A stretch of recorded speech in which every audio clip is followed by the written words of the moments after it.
Good morning. It is Monday. I'm on the way to drop my car off at the shop. I have to get some stuff done to it that are just maintenance things, and then there's something wrong with my radio and they're supposed to troubleshoot that. But I wanted to give you guys an update on the lady that got the Lily Pulitzer blanket from me. So she had, if you didn't see the other video, she had opened up a case where on Mercari I bought this thing for $30 and sold it for $130. So my profit was quite large. After fees and stuff, it was like $85. And so I was pretty ticked about this. So she opened up a case, and sorry, my heat's on. She had put on there, this comforter is faded compared to my pillowcases from the same line. It was a Pottery Barn Lily Pulitzer collab. And she had taken a picture with her pillowcases against the comforter and was like, this is faded compared to my new pillowcases. Well, y'all, she should have read the description. She was buying a used item that had been washed, that had been used. And I've been selling on Mercari since 2016 or 17 and never had a complaint about anything and or a return that I can remember, unless like it was due to fit, and they don't usually approve those. And I always post measurements. But anyhow, I waited 3 days for them to answer me, y'all, and they ruled in my favor. They released the money, and I think it was because her message said, why does this keep happening when I order this comforter? Or something to that effect. I'll see if I can put the message up here if I still have it. And so that kind of told them, I guess, that she had done this before. Maybe not on Mercari. I don't know if it's a different platform or the same platform. But y'all, I was honestly shocked they ruled in my favor, because I have heard horror stories about Mercari and Poshmark ruling in the customer's favor. And she had also put on there, this has a weird smell. And I think she knew she did not have a leg to stand on when it came to the fading claim, because my pictures were accurate and it said used and used condition or whatever. And so I put back on there in my note, because you can type a rebuttal to Mercari, not to the customer. And it said, I've never had a smell complaint since 2016 or whatever I've been selling on here. And this lady is only saying that because she knows if it's just due to fading, she will not get approved, because it was listed correctly, accurately. And so I think Mercari knew that too, because I'm like, I've never had a smell complaint. I don't smoke in my home. I don't have weird smells in my home.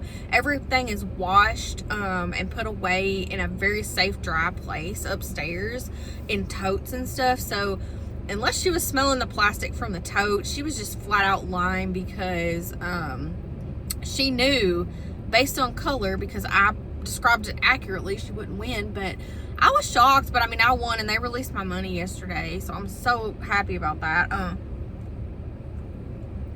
Somebody had said in the comment on my video, tell her to wash the pillowcases 10 times and they'll match, which is my sentiment, you guys. That was like the best comment ever, because it's like, yes, this comforter has been washed a lot, probably. I don't know. I got it at Goodwill. I didn't even wash it, and it didn't smell like it smelled normal to me.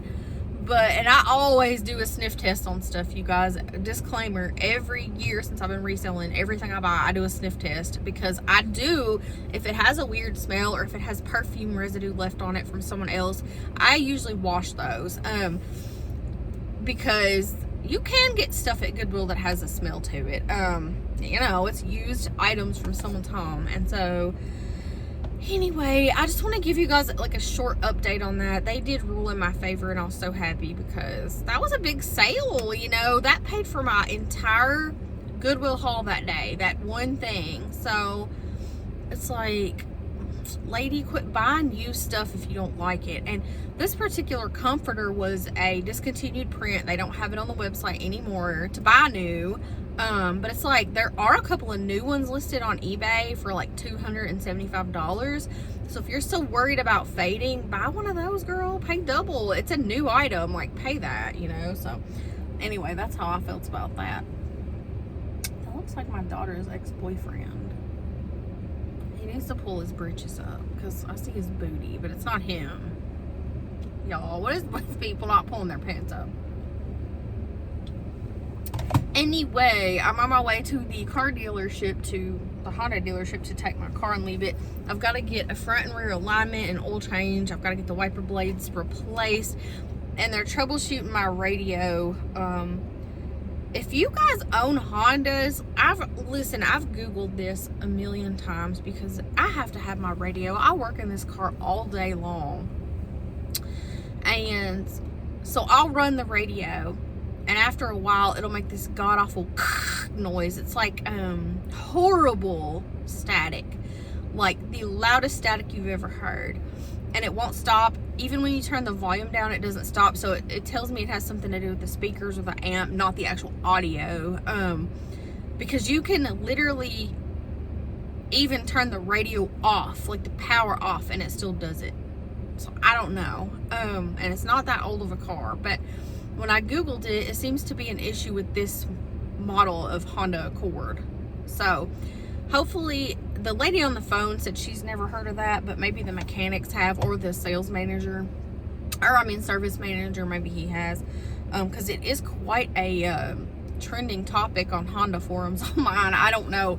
I know one thing: I have to have my radio, and I hope to God they can figure out what's wrong with it. So, and it's not too expensive, because I was reading about if it's the amp, it's like $1,500, and if it's that, I'll just suffer, because that's ridiculous. But anyway. You guys have an awesome Monday, an awesome week, and I will see you guys on the next video.